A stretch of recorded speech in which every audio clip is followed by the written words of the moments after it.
RSI, Relative Strength Index. It appears so often in the world of technical analysis that almost every trader has heard of it, but very few actually use it correctly. Today, we're not just answering the question, what is RSI, but also, how should it be used properly? What mistakes should we avoid? And what advantages can it give us at an advanced level? If you're ready, let's begin after the intro.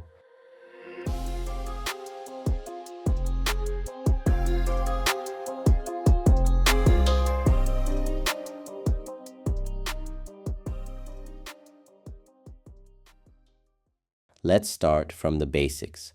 RSI, or the Relative Strength Index, is a momentum oscillator developed by J. Wells Wilder. This indicator measures the speed and magnitude of price movements. In other words, it quantifies how strong an upward move is when the price rises and how strong a decline is when the price falls. RSI gives us a value between 0 and 100. Without going deep into the formula, here's the logic. If the price has mostly risen in recent periods, RSI will be high. If it has mostly fallen, RSI will be low. So, which levels are most commonly used? Typically 30 and 70. When RSI rises above 70, it's called the overbought zone. When it falls below 30, it's the oversold zone. But here's the trap. Overbought doesn't mean the price will drop immediately. It often indicates strong upward momentum. Likewise, oversold doesn't mean the price will rise right away. It shows strong downward momentum. This is the mistake most beginners make. For example, suppose Bitcoin rises from $20,000 to $25,000 and RSI is at 80. Many might think, okay, RSI is overbought, the price will fall. But Bitcoin might continue climbing to $28,000 or even $30,000. That's because in strong trends, RSI can stay above 70 for weeks. Similarly, during strong downtrends, RSI can remain below 30 for a long time. So, what good is RSI then? This is where divergences come into play. A divergence occurs when the price and RSI move in opposite directions. This signals that the market is either losing strength or gaining it.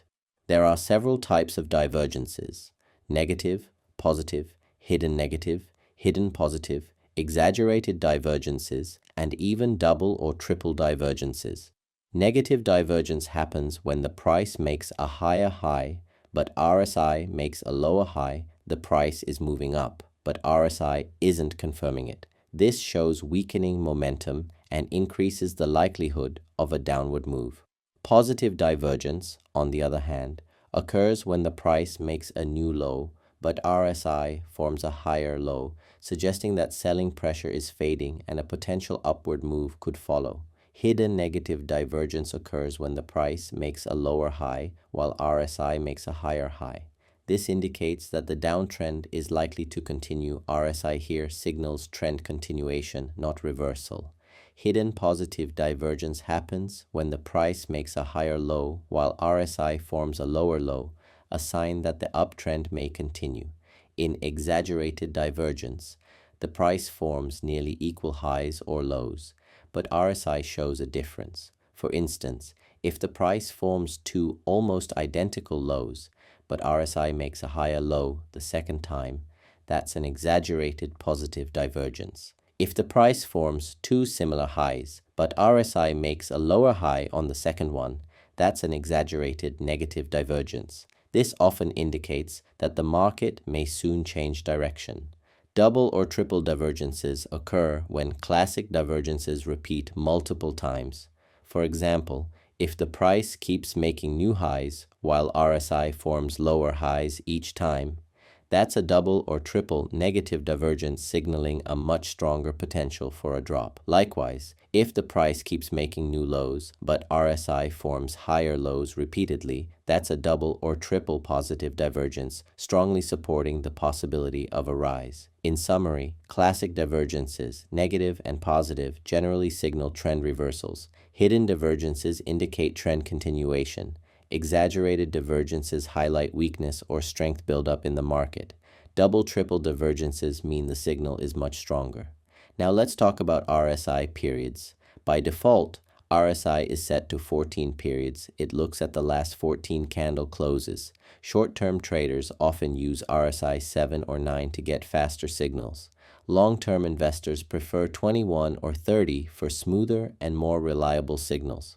RSI also becomes much more powerful when combined with other tools. For example, with support and resistance zones.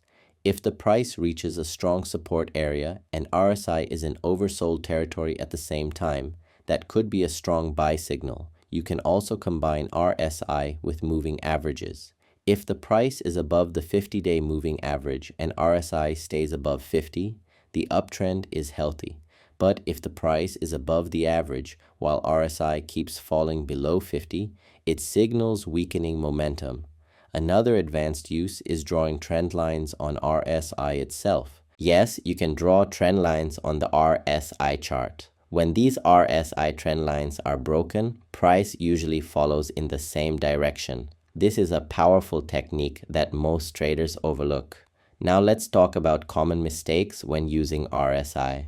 The biggest one, as mentioned earlier, is selling just because RSI goes above 70 or buying as soon as it goes below 30.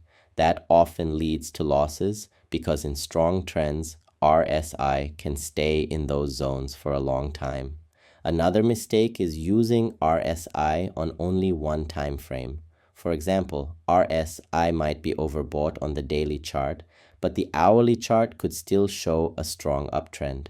So always check RSI across multiple time frames. To conclude, RSI helps you read the market, but it should never be used alone. When combined with price structure, trend lines, support and resistance, volume and other indicators, it becomes a truly powerful tool. Today we explored RSI in detail from overbought and oversold zones to divergences, trend strength, and price behavior. Now it's clear, RSI is not a magic wand, but when used in the right context and with the right tools, it becomes an incredibly powerful compass for reading the market. Remember, RSI doesn't just show numbers, it reflects market psychology. Behind those numbers are the buying and selling behaviors of thousands, even millions of traders. So, looking at RSI is essentially reading the crowd's emotions. From now on, don't just see RSI as another indicator. Think of it as a guide that reveals the balance of power in the market. Make it a habit to interpret it together with price action, support and resistance levels, and trend structure. And most importantly, treat RSI not as a confirmation signal, but as a warning signal. Because no indicator works 100% of the time, but a trader who uses RSI correctly will almost always have an edge over others. If you truly absorb this information and apply it to your own strategy, RSI will become much more than just a simple line on your chart. If you enjoyed the video, don't forget to like and subscribe to the channel. See you in the next one.